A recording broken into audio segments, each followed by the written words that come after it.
music again, but I know these two guys, and I'm not half as nervous as I was last night, although that worked out great. A little nervousness is good.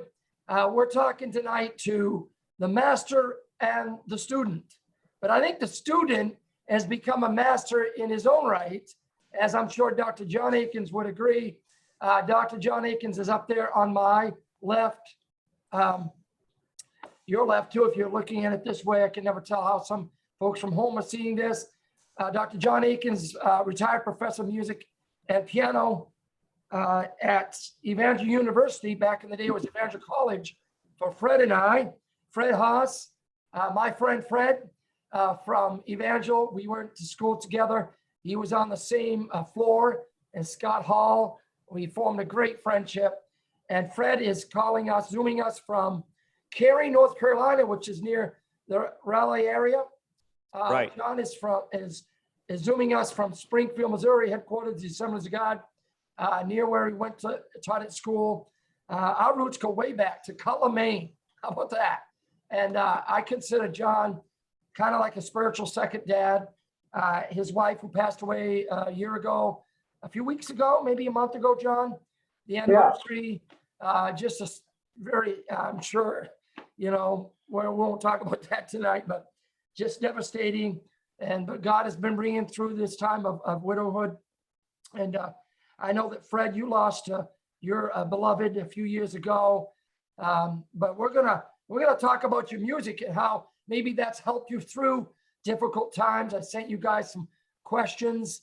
I'm not sure whether to flip a coin or what, but I'm always interested, I guess, in the background of music and how I asked both Richie and Eddie last night, how did they start in music? What were their influences growing up? And maybe we'll just go with the elder statesman tonight. Dr. Akins, just call you John, Papa John. You have your roots in Michigan, which is where I'm calling and hosting the show tonight from here in Fulton, in St. Clair. It's Claire. Claire. And so John, growing up, was your family musical, and did the music in your family, whether you were hearing on the radio or albums, back when we had albums, maybe church music, how did that sort of become genesis for you to begin to get involved in the way that you did? By the way, everybody, John, he is so humble, but he would admit this, but I'm telling you, he's got perfect pitch. He is definitely skilled, and Fred would certainly agree to that. But maybe share a little bit with our audience tonight about growing up with music in your family. Well, probably one of the primary things was the fact that my father, by that time in his life, he was tuning pianos all around, and he also had a piano store where he sold pianos. And in the little town of Clare, Michigan, right in the center of the state of the Lower Peninsula, and so I was around pianos all from an early age, pianos that he'd have in the showroom and everything. So I was very interested, and my father actually was musical in that he could play the saw and the piano a little bit. Oh, that's cool. His main claim to fame musically was playing the saw, which he did all of his life until he passed away.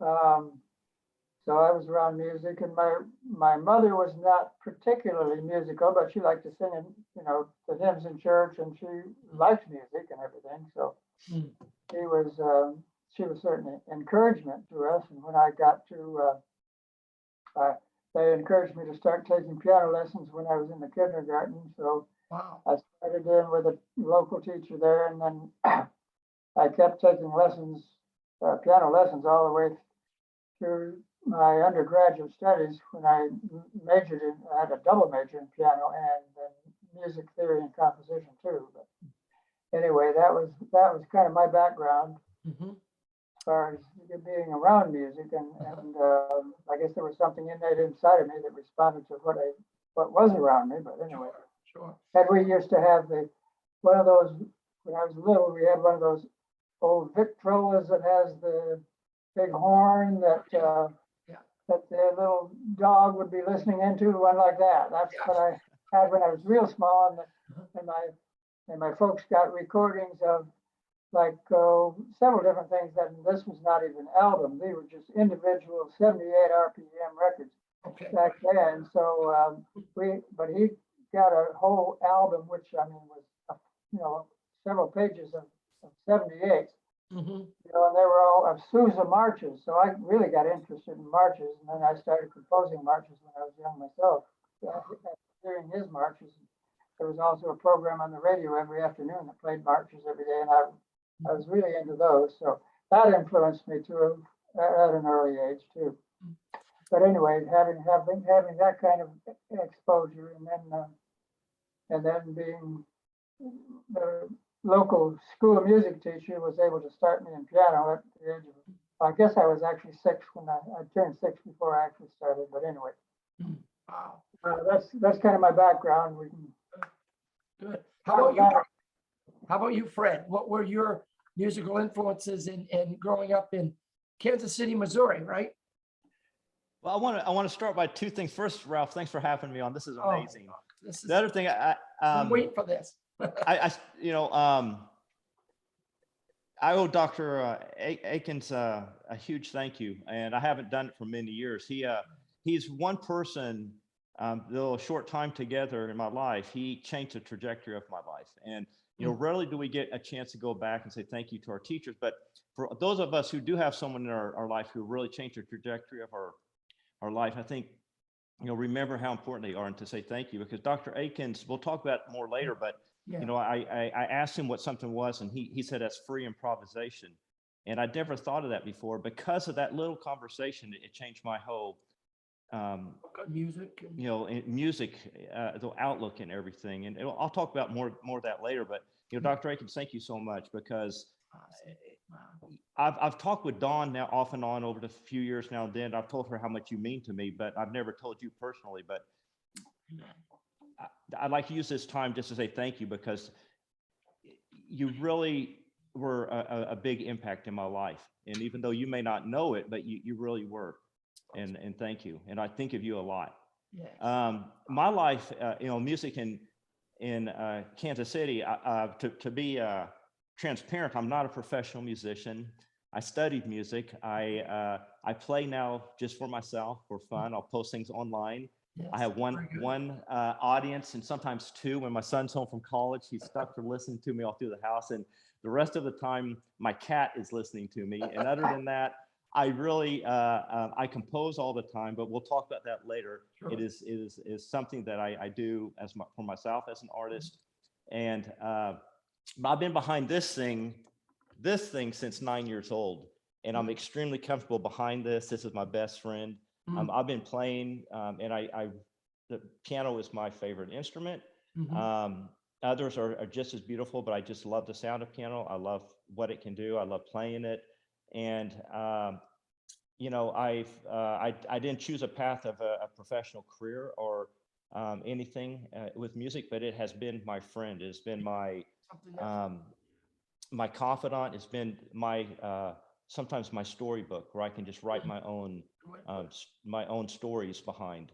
And since I enjoy, I only play my own music. I don't play other people's music. I only sit down and create my own stuff. And I play about an hour a day. But with that, I'm constantly creating. And so we can talk more about that later. But yeah, growing up, I don't have perfect pitch. I can't keep rhythm. And I don't have a natural sense of the beat. I don't have a strong memory for memorizing chords and charts. I can't remember a song over 3 days. If I memorize a song in 3 days, I've almost forgot it. But I have other talents with music that with the help of Dr. Akins in college, I figured out where I am as a musician. But that's a little bit about me. That's really interesting. I'm just gonna put this in, because I'm a humanities creative person, not musically. I was the one playing the music on the radio stations, but in my writing. But when you said that, friends, I've never really heard it said that way, in just the way that you did. But I would suspect that it would be parallel or comparable to somebody who's more adept to or in writing nonfiction than fiction. Like John Boy and the Waltons. I mean, he's a fictional, well, he really wasn't a fictional character. Not Ralph Wadey. I'm trying to think of the guy that's based on. His name is skipping me right now, but we lived for 10 months near his area in Virginia. But Oh, wow. yeah, but so my predilection or leaning would be stories, two stories from home and down east, but not fiction. And then somebody in my life, I'm sure, unlocked that for me, where you admitted maybe you didn't have the rhythm or whatever, but you knew there was still a place in music for you, having played since 9 and so forth. So very interesting to hear that. And I hope that you're going to play that new Ukrainian piece or dedicated to the situation over there, if you feel led, Fred. But John, why don't we go with you? Yeah. What you might have in your repertoire tonight for us. I know that you answered some questions about the classical groups of artists and composers through the years that you had studied and that you enjoyed listening to: Haydn, Mozart, Beethoven, and then you mentioned yourself just now the big band period. I'd forgotten that you were very influenced by that. Bruckner, Tchaikovsky from the Romantic period, Russian composers and so forth. And then you love your jazz too, which is interesting. But by the way, I'm missing my Celtic game tonight. This is the second week in a row. I just have to put it out there. But we're ahead by 20. NBA basketball players. I just kept. So anyway, John, what do you have for us? Tickle those ivories and or share with us what maybe it's your own composition, or you can cover a classical piece, whatever. Well, I've gone through several different types of things. I could start with or I can finish with it later. I was thinking of doing one of my arrangements, of which I've done a number of arrangements of hymns and gospel songs over the years, special piano arrangements of them, like they would use for offertories and stuff in church or whatnot, or special numbers. Mhm. And I could start with one of those, or if you want me to do other stuff and end up with that later, or I don't Maybe that'd be a know. good idea to end up. Excuse me, guys. I've got the furnace on. I'm going to shut my door so that won't interfere. So just a sec.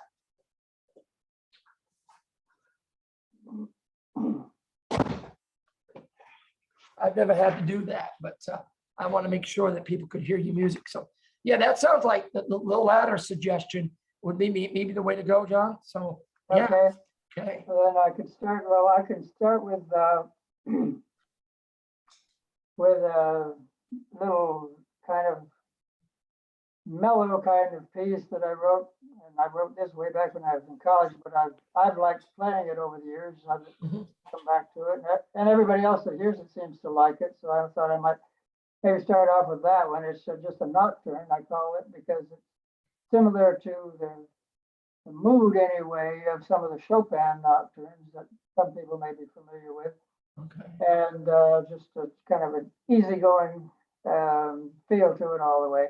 Okay. And so I'll start with that one. It's actually a second one of a set of two nocturnes that I wrote.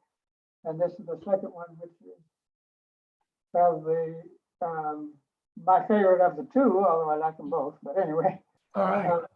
this is a little nocturne that I wrote for piano. Kind of warm up with this a little. Sure. Sounds good.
Yes. Thank you, John. Excellent. Wow. That was great. Wow. Wow. So match that, Fred. Now, whatever you feel like you would like to open up with, as with John, and then we'll maybe go back to a couple more questions, sort of go back and forth, kind of like we're doing.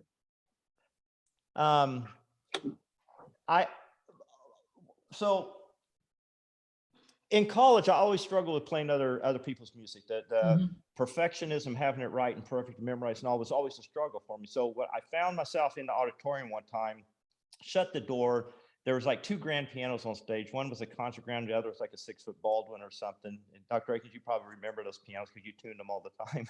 Yeah. And I would shut the door, lock it. I'd go on and I'd just close my eyes and just start playing around. And all of a sudden things would come to me with my eyes shut. And I noticed I was having so much fun just creating this spontaneous music Mm. out of thin air that I walked in your office, and I still remember the conversation, you probably don't. And I asked you, what is it when you just sit down and create? And I said, I don't mean like jazz where you have a chart and you're creating off the chord structure. And you said, oh, that's free improvisation. I said, there's really a name for that? And I was really like surprised. And you said, yeah, it's called free improvisation. I said, really? And people do that? It was a short conversation, but you had that piano room next door to your office where the kind of studio piano was. And that's where we stood and I had the conversation. And that was a moment when I had the aha moment in my life. And that's when things changed, because myself as an artist, and I consider myself an artist now. Now, it's not mainstream. It's not, it's really for me to express myself. And over the years, I've developed this ability and a talent to just sit down and create a song instantly. And when folks hear my songs on FaceTime, I mean on FaceTime or Facebook or YouTube or something, it's everything I put out there is a spontaneous improvisation. I don't practice it. I sit down, I hit the record button, and I just play. And so that's what I'll do. I'll do now. I'll just do a free improvisation. I enjoy this because I call it conversational. And although it's music, to me, what I'm actually doing with you guys right now listening, it's actually a conversation. And because a conversation has an ebb and flow and sometimes a meandering of topics, Good way to put it. and it doesn't have to be perfect in the conversation. So I take that stress off of myself. And a lot of times you'll hear never the same melody twice. Sometimes I do. A lot of times it's a meandering melody of just chordal structures and going in and out of keys and everything. And I meander until I hit a cadence at the end, and then I'll end it. And I'm actually just having a conversation with whoever's listening, or I'm talking to myself. And so what I'll do is I'll just kind of have a conversation with you guys right now, the way I kind of just do a spontaneous improvisation right now. Okay, cool. Sounds good.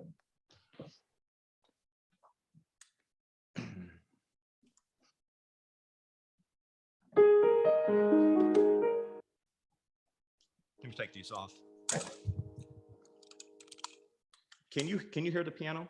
Oh, yeah, very good. Okay. Yeah.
Beautiful.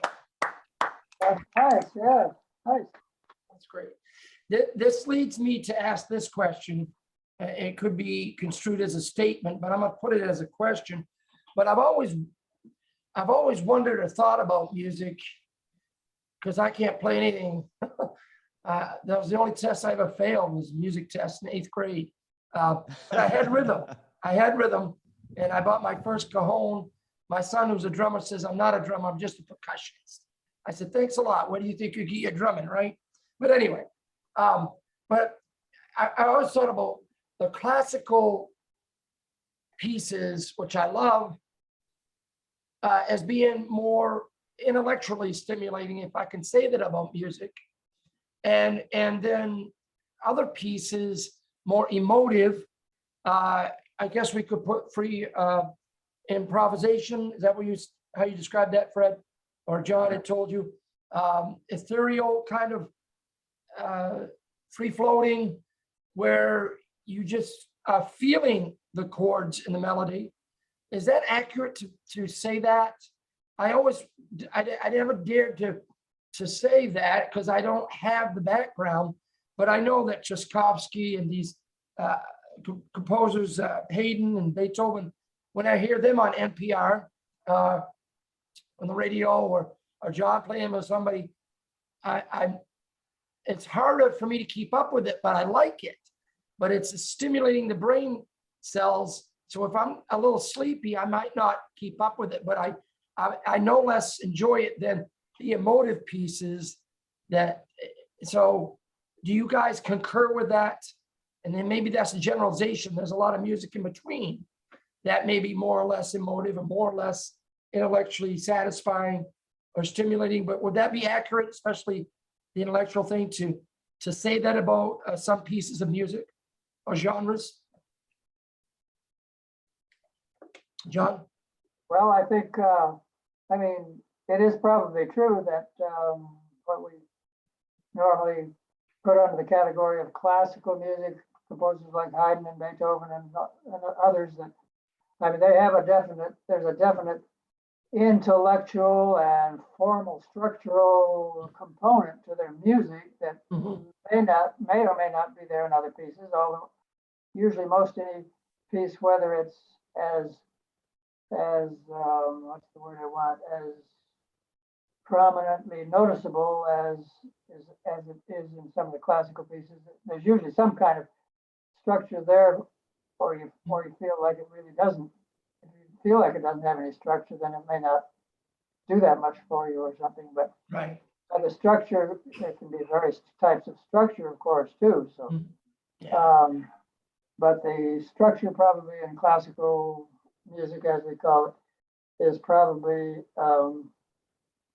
there's a tendency for there to always be some kind of the element of the formal organization to it, you know. Yeah. But on the other hand, then the composer will always try to imbue that form or those forms with some kind of emotional content too in the process. Like you feel you've had a journey somewhere, or you feel like you've had some kind of whether it's some kind of emotion evoked in you or whatever. But movements.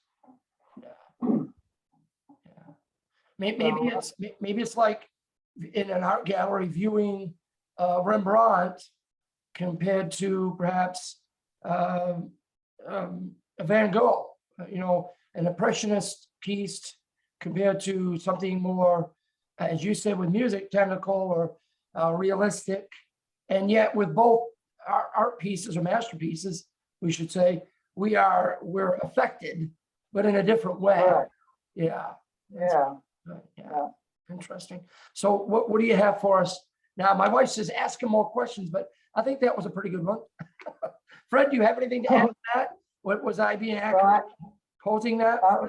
Or since you were on the subject of intellectuality in the music, of course, there's some composers, like especially in the 20th century, that have gone through what they call the 12-tone technique and devised all manner of means of making sure they used all the 12 black and white notes that there are in an octave on the piano and use them all once before they go on and use the set again. Mhm. And that got really cerebral, and not as many people really turned out to like that sort of thing. Right. But still, there's other kinds of techniques that could be called more cerebral than anything, but that you can notice that are on the listening too. Mhm. Such things as like playing music upside down, as we would call it, a mirror inversion.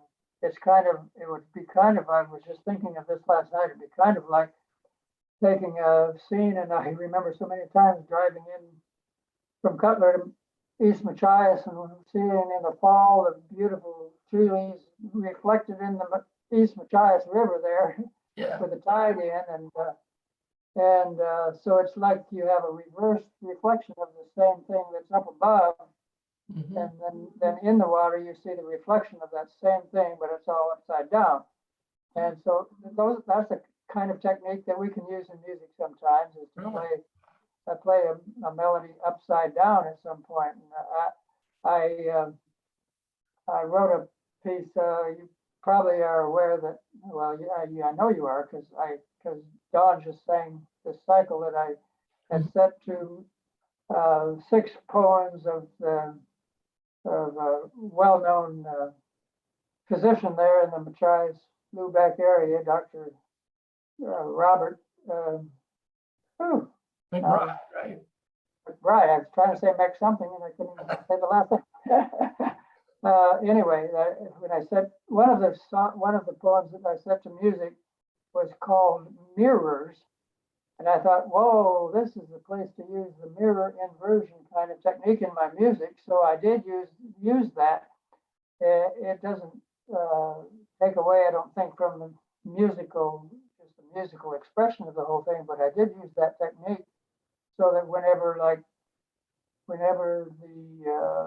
there's places anyway where the singer's melody goes up by certain intervals, then I make the piano accompaniment go downward from that same note by the same intervals, and use that as a kind of like a reflection, because the whole poem is about it's called Mirrors, but it's about mirrors being love being a mirror reflection of each other when you have a couple together and that sort of thing. So well, I made use of that kind of technique, but it's so it's things like that, you can work in, and those would be considered more intellectual and stuff probably, but it still, I think, contributes to the music too. Yeah. It's almost as if, I give you a break here saying this, it's almost as if the technological piece of the music itself is reflecting the message of the poem in this case, which is kind of Right. interesting to think about. Wow. It's kind of like art on art. So Yeah, right. cool. Great. So you want to play that, or do you have something else? Well, You- that'd be kind of probably pointless without the singer to sing Right, the yeah. singer's part. Right, that's fine. I could play, let's see, what else could I do next anyway? Yeah. I'm trying to think when I maybe ought to do next. We could, I guess, talk about maybe jazz influence for just a Yeah. minute, and I could That'd be play cool. something with some jazz influence anyway. Sure. And I haven't done a whole lot of jazz, but one of my most recent compositions, in fact, I just got back from a trip to California where they played it on a Christian Composers Conference out there. It's a Yeah. piece that I wrote a couple of years ago for saxophone trio, and I used some elements of the blues. I mean, I use the blues format, actually, harmonic format for the prelude to that. It's a prelude and fugue, so that sounds kind of like Bachish and stuffy, but I tried to make it a little bit more updated by making it sound jazzy anyway, and parts of it, and then the rest of it is kind of playful too. So the fugue is a rather playful theme. So Okay. try to make some of the things that some people might think is a stuffy old kind of music, and bring it up to date without making it sound popish or something like that. Yeah. Very good. Excellent. But anyway, and one of my times to delve into jazz a little bit, of course, was with Fred when he asked me to write something for his senior recital, and he wanted me to write a piece in Kansas City style jazz. Well, I struggled with that a little bit because I wasn't quite as at home with that as I was with maybe like New Orleans jazz and blues and stuff like that. Yeah, Kansas City Mo. Kansas City Mo. Yes. Yeah, I wrote a piece for Casey Mo. It was Casey Mo. C-A-S-E-Y and then M-O-E, but that's good for Kansas City, Missouri, of course. Yeah. Yeah, of course, yeah. So anyway, yeah, we had fun with that, and I guess Fred enjoyed playing that on his recital. But anyway, I've got another piece. This was written a long time ago too. The third movement, the second movement is sort of the flavor of that nocturne I played earlier. Uh-huh. Just quiet and sort of just almost nocturnal kind of thing. But then the last movement, the big contrast, is sort of has a little more jazzy flavor to it. So Mhm. this is I'll try to get through this. This is the one I was making more mistakes the more I practiced it a while ago. But I can't imagine you making any mistakes. Of I anything do. difficult. Oh, I do. And I have to say too that was really interesting because I didn't realize how great an impact that little statement that I made to Fred that time about free improvisation had on his life. That's really interesting to find that out years later. Yeah. And so that was really meaningful. Gotcha. But anyway, this is a little sort of jazzy feeling to it on the finale part of this sonata that I wrote, third movement of it.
Your hands are really moving there.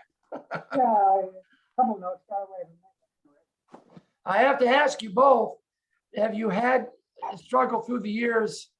And I know, John, you're older than Fred, and you played longer, but with any kind of arthritis or carpal tunnel, or have you guys been blessed that God has not allowed that to be a trial? I can't imagine. Yeah, well, I'll say, I have been fighting some arthritis in the past several years now. And Mhm. I have to get a shot in my thumb primarily Mm. every several months or so to kind of help out on that a little bit. Mhm. But fortunately, I may have to go get a drink of water here. Yeah. Cool. But Can't fortunately, keep you in mind. I thank the Lord that He's allowed it to be. I mean, like if I try to open a jar lid or something like that, then it hurts. But so far, it hardly hurts at all to play the piano. And I'm just really thankful for that. I have to work a little bit more on my octave reaches now. But pretty. I mean, I'm just so thankful that I'm able to do what I can at the age I am at now. So, Exactly. And I want to commend you. I don't know if Fred knows this, but your daughter Dawn sent through Facebook your rendition of the Easter song. And Oh, right. I was so impressed and blessed. Anytime that she puts something on there, which isn't a lot often, but every once in a while, I played it for our board meeting. Oh, really? And I always have a little time of more inspiration. And I know that sounds kind of a board meeting, but it gets us all in a nice frame of mind so that we can talk about the business of the church. And they were very impressed. And I said, I hope I was accurate, and I don't mean to put you on the spot. I know women take their age a little more sensitively, but I said, this is an 82-year-old man with perfect pitch who just played this song that you just heard. And they were all impressed without exception. So I have to give you props again, John. So Well, you just had it wrong by 1 year. I'm actually 83 now, so. 83, I was close. So Fred, what do you have something else you want to play? Add to what we've talked about here? And Well, you I want think to if drink? Yeah. you go ahead. listen to that previous song that Dr. Aikens just played, I think you can sense his enthusiasm for life and his sense of humor. And that's Yeah. one thing about him. He carries this positive, optimistic energy around him. You can hear it in his music. Yes. And I think that was a perfect thing. We, Sam Prasad and I went to Columbia, Missouri, I think Mizzou or somewhere with Dr. Aikens to play one of his trombone piece at a composition place. And Sam and I played a joke on him. I won't say what we did. I don't know if Dr. Aikens remembers it. We had a little piece of plastic that we put on the floor. And Dr. Aikens played right along with Sam and I college sense of humor at that Oh, time. that's cute. And he's always had just a great sense of humor. And you can hear that in his music, and I think Cool. you're talking about music and the intellectualism and everything, but when you listen to Dr. Aikens' music, you hear this optimism and this enthusiasm and this Sure. actually humanesque, this humor in his music that actually Yes. makes you smile when you listen to it. That's cool. Now, can we also say, were you part of his classes that every once, maybe the holidays, he would dress up? John dressed up as a bunny rabbit, right? Or whatever the theme or holiday was. I know that the kids got a kick out of some of the costumes that you have that you would wear to class every once in a while. So, Yeah. yeah, cool. All right. Yeah. So Fred, what do you got for us? Well, you know what I'll do? I'll try and hack through it. Dr. Aikens, do you remember? So Dr. Aikens introduced me also this whole new concept of music, the 20th century music, the tonal music and dissonant music and John Cage and I'd never heard anything like that. So this whole contemporary artistic direction he introduced me to, and I really enjoyed that, because it is really kind of like what I enjoyed. And one piece I played, it was in the chapel that had a beautiful Boyzendorfer on the stage. And Dr. Aikens, you remember I played, I plucked some strings, and I went What on and was it? played. What was it? I plucked some strings. Oh, plus some strings. Okay. I don't know if I You- remember that, but. Okay, well I'll play that piece right now. Cool. Because I was working on kind of a John Cage piece with you or something, and just the whole thing of plucking strings was something. So I'm going to kind of, I'll kind of go through what I remember. This has been a long time, but I'll play. It's very little plucking strings. But I'll show you kind of just an influence of what Dr. Aikens did me, but not myself, but I think other students also. And so it allowed me to kind of create music that was different than just here. So let me just kind of show you what I was talking about.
Very, it almost was like a suspenseful mood, that piece, for me anyway, and I thought it really is subjective, our reception of arts, because we go to what we can associate that music or that art piece or that story we're reading to the quickest. And so, if we watched Dark Shadows or we watched an Alfred Hitchcock, I'm not trying to minimize what you played. I really enjoyed it. But I think for me, it would be easy to say, hey, that was be definitive, and you can't really, which makes the art so classic and beautiful, because it's up to the individual person listening or observing to interpret the piece. And there are various interpretations, even though it's an objective thing being done. Does that sound like a accurate summation of what you guys do? Yeah, Oh, I think so, yeah, yeah. sure. Cool. I think we go to, I've noticed when I'll do some music and I'll send it to someone to listen to, I know they may not be receptive in it. And I've come to understand that we go to music for many reasons, but a lot of times we go to music to try and find something that we can connect with wherever we're at emotionally. And sometimes we are at different places and we're looking for that music to connect to, because sometimes the song that I just played was in D minor. Some people consider D minor the saddest minor key of all of them. And if you're not into that, you can't really connect with it. If you're looking for something because you're cooking dinner or something like that. Yeah. Music and your emotion, that whole connection of music just has such a magical place to us internally. Yeah. But yeah, I don't. Yeah, it's kind of what you were saying, Ralph. I think of connecting to it. Yeah, John, let me ask you this. I've always thought, I think that this probably could be objectively, almost objectively proven, if that can be. But of all the arts, it seems like, at least biblically, maybe even spiritually, music, for some reason, it's like a step above. It's like, and I'm mostly talking about the ability for us to all enjoy and participate at some level, where not everybody is a reader, not everybody goes to the art museum, but for some reason, music it really unifies us. Would you agree with that? Maybe a lot. Well, yeah, that's probably true, all right, yes, and there's probably, at least for music that doesn't have a specific message or literary connection, like maybe a song that's setting a poem, Right. or a cantata or whatever that has a certain direction, Singular message. literary wise with it, Mhm. but music by itself is certainly open to a wider Seems to. range of interpretations, I suppose, and emotional response, I would think. I mean, I could be wrong about that, but Yeah. Agree. So you said that to close out, we're running out of time. We'll have to do part 2 some other time and do this again, at least.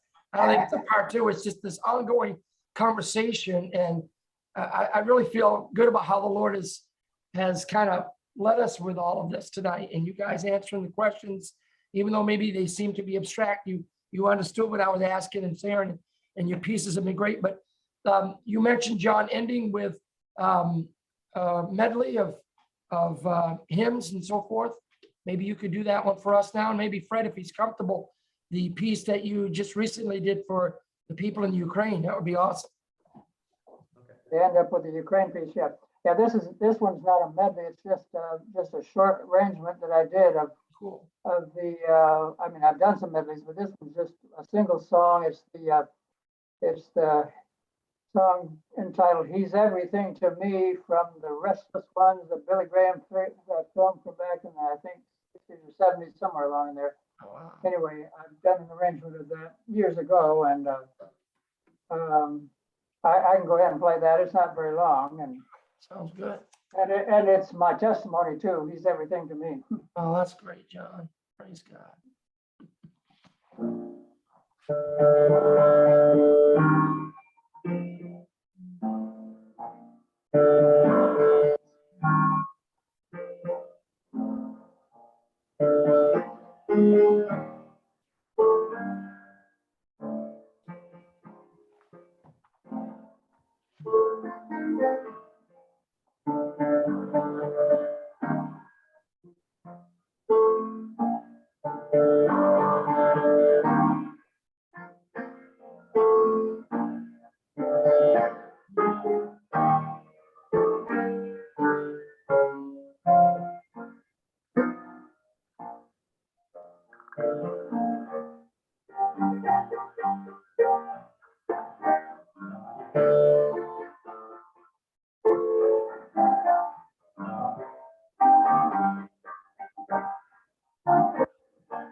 Wow, wow. I love that tune. And I remember you playing it back home in Maine. And maybe, I think it was one of the summer concerts, Machias Bay Chamber concert. Maybe you had played that for one of them. I'm not sure, John, or maybe it was at church. Thank you for Probably sharing. played it at church before, yeah.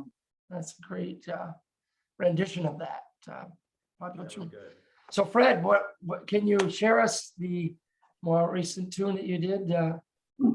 And This maybe is, what inspired you to do it? Yeah, Obviously. this is a piece, most everything's improvisation. Now and then I will actually write something. Mhm. And although this is not written note for note, the basic skeletal structure of the song is written, in which I improvise slightly through. Mhm. And this is me, my feelings of Ukraine. It's personal. I find it, I won't get into it, but and so I explained to someone the other day, it's like, this was like, I played it for him. It's like, this is a bomb. And that's not what I meant. I missaid that. What I'm saying is what I'm playing is how I feel about Ukraine. It's Mhm. not, and not sound effects of the bombs or buildings or for the people of Ukraine. This is actually something for me to write because I find it so, I can't imagine Yeah. the grief and then the trauma on top of the grief of what the people are going through Yeah. and the pain. And it's very disturbing for me. So the piece that I wrote, and I've been working on it for a long time, that is called, I called Ukraine Rhapsody. Rhapsody is like several melodies put together Okay. in a song. So this is Ukraine Rhapsody, and it's just more my conversation of how I feel about. Right. How much time do we have? Because it's about 5 minutes. Don't worry, we got it right to the top of the hour.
Wow.